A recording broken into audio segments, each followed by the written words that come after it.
I know what you're thinking. 2 days in a row? Huh, you think that's big? Wait till we do 3.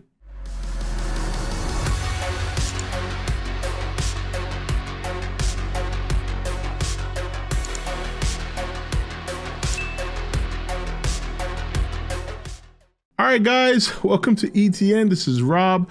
This video, I'm gonna talk about the big green machine, the big bag green mama. I'm just a mean green mother from outer space, and I'm bang. All right, Biollante. So yesterday we did a video discussing Destroyer and making a case as to why that could be the big bad for the upcoming Godzilla vs. Kong sequel. In this video, we're gonna make the case for Biollante because that is the other name that tends to pop up when discussing what the potential big villain could be for the upcoming movie in 2024. Now, I think it goes without saying that in Biollante's case, she probably makes the most sense in terms of her habitat, right? I mean, you're looking at a big, giant, mutated plant, and we have all, I mean, this is a discussion that started on my, not saying exclusively started on my channel, but in terms of when I first started hearing it pop up, this was back in like 2016, 2017, when we would stream and theorycraft the future beyond King of the Monsters, because at that time the movie wasn't even out yet. But it was during the excitement of the idea that we were going to see Ghidorah, Rodan, Mothra, so we were always talking about other monsters. And Biollante would come up quite a bit because it just felt like she fit perfectly, you know, especially in regards to the Hollow Earth. You know, we knew at that time that the Hollow Earth was, even though we hadn't seen it yet, we knew it was a whole another world that where the Titans came from. So Biollante always made sense. But going back to the synopsis that we discussed yesterday in regards to the colossal threat that's going to force Godzilla and Kong to come together, Biollante does come to mind. I mean, if you're thinking about a monster that, you know, theoretically, if it's in the Hollow Earth and it's growing, or it's in this case overgrowth, you know, like I always kind of described Biollante, and in fact, I even did it on a stream once, talking about how I would do Biollante in the movie, and I had described Biollante just being such a huge part of the Hollow Earth that she would basically overgrow into the surface, and that's where Godzilla and Kong, and then even other Titans, would have to kind of get involved in trying to take her down. I think in this case, if we were to get Biollante, I don't think we would get her original origins. You know, that is a very unique story that they told when it came to Biollante. But Biollante is a monster that, as many of you know, has grown in popularity over, you know, many years. She wasn't very popular when she first came out, and then as time progressed, people just started endearing to her more and more. Design wise, her second form is obviously just an incredible design. She's very big monster, so she would make a lot of sense based on that description. First form, you know, like, not a big fan. I think it looks kind of dumb, to be honest. I know there's going to be some fans out there that just take these things and they take it to heart. But her first form looks like shit. Let's just be real. Okay, I'm not going to pull any punches. Okay, if you love it, great. I think it looks like shit on a stick. But the second form, absolutely beautiful, absolutely gorgeous, and I think that's the form we would see. Now, what are some of the things that lend to the possibility that we may see a Biollante? Well, they're about as equal as what we discussed yesterday with Destroyer. The difference being is that Biollante, when you look at the description and it says something that is hidden deep in the earth, that definitely makes more sense for her case than it does for Destroyer. I gave an example of why it could make sense for Destroyer, but let's be real. That description right there more or less is like just carbon made for Biollante. And then once again, when you look at the oddities of the Hollow Earth, and when you consider that we're going to be exploring the Hollow Earth in a much greater deal and a much greater detail in this movie, and then on top of that, you're looking at the history, there are elements there that just make more sense for it to be Biollante. I mean, if they're going to explore the history of the Titans, then you got to consider we're going to see possibly the origins of Biollante and how she possibly grew to be so big. Why is she a threat now? Why has she not surfaced before? There's just a lot of things that lean in her direction, more so Destroyer, but simply because it just makes more sense. It just makes more sense narratively to have her in there.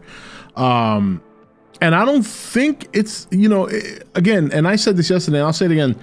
I think either one of them, you can't really lose, You can't really lose. I think star power has to go to Destroyer more, but I think narrative sense has to go more towards Biollante. So so I think that's basically what it comes down to. Now, the other thing that leads to this is because there have been rumors that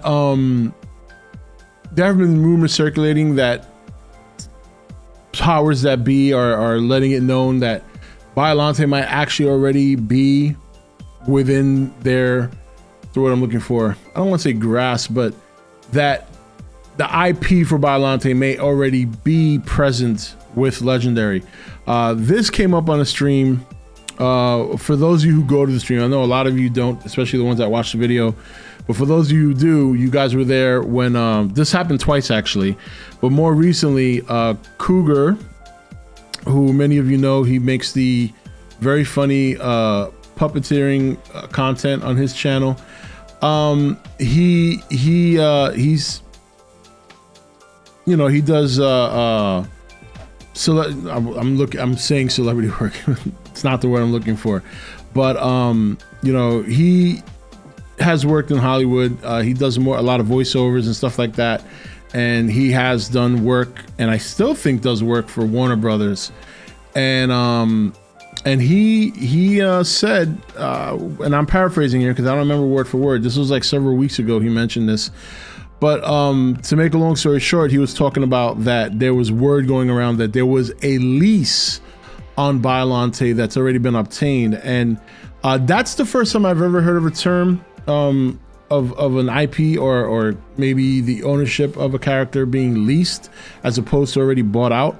And I think the way that works is, and this is just me guessing, this is not me saying factually this is how it works, but I think the way that works is if they don't use the character or said character at a certain point, then they don't, and I guess for lack of really drawing out the explanation, you're not paying full price. If you don't use it, you're not paying full price. I think that's the best way I could think that's how that works. I'm not sure. I didn't really ask him in detail because he wasn't on the stream. I mean, he's been on our streams before in terms of interacting, but he was in chat at this time. And he mentioned that, and I didn't get a chance to ask him exactly what a lease was. So that might have to be something I look up at some point, but I really never heard of it before. But I do trust what Cougar says, because he has shared information even on stream, being a guest on the stream in the past, that has come to fruition. So and if he's in the industry, I mean, he's gonna know better than me or anyone else, at least in my opinion. So but I think that's something interesting to keep an eye on, because it's not only coming from Cougar. There's other people who have said in the community that this is the rumor going around, that they already actually have Biollante. So if that's true, that's something else you can lean into, the fact that it may very well be Biollante. I guess my question is, why lease? Lease tells me that you have a story there, but you're not sure you want to go that route. And I'm wondering if there's any other monsters they have leased that they might want to pull the trigger on. So I think it's interesting stuff. But be that as it may, it again, I wouldn't be disappointed one way or the other, whether it is Biollante, whether it is Destroyer, or even a new monster. I'm kind of excited to see which one they choose and what story they come up with, because I think they have a lot of windows open. I think I have a lot of options open. And I think that I really do feel confident that either way, we're not going to be disappointed. But I do know there are a lot of people there who really, really want to see Biollante in the Monsterverse. And I get it. Like, I get it. She makes perfect sense. She is extraordinarily a huge monster, much bigger than Destroya is compared to Godzilla. And I think she brings a lot of potential as to how to defeat her.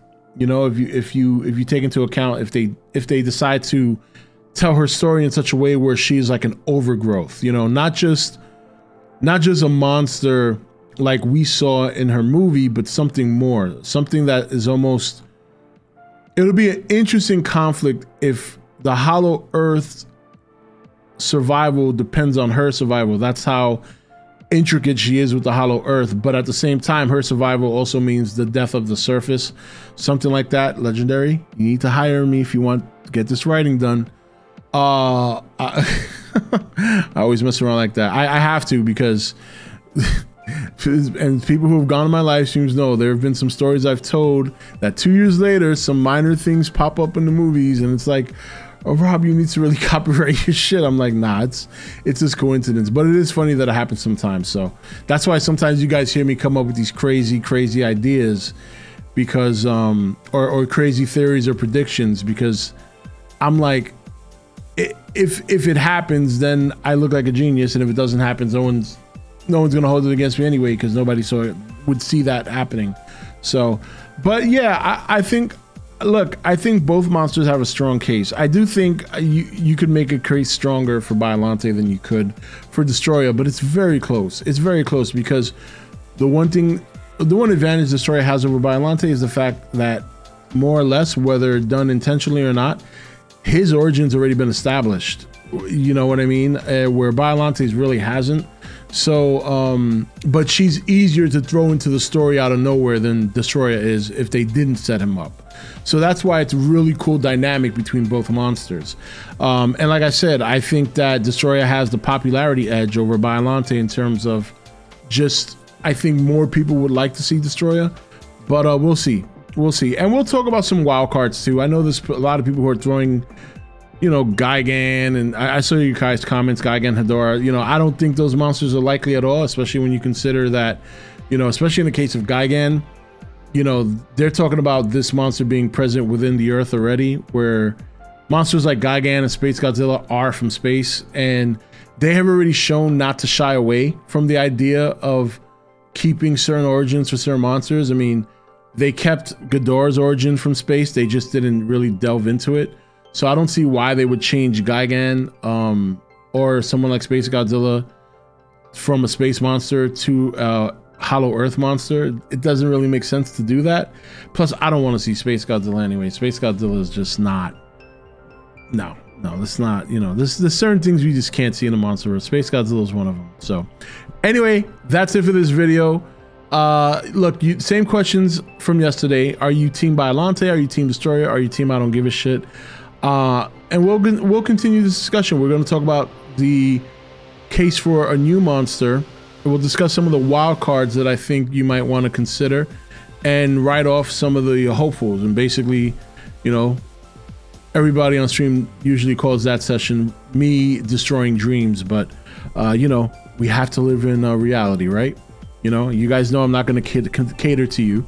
I'm going to keep it real. So I'm not going to be like, yeah, of course we want Anguirus in the Monsterverse. Anguirus is great. No, Anguirus is a great monster in some respects, but, you know, any monster that runs into a buzzsaw just for no apparent reason, I don't think deserves to be in the Monsterverse. Plus, he already showed up as a corpse. So anyway, that's it for this video. Hope you guys enjoyed it, and stick around. We will have my Cobra Kai season 5 review coming shortly after this.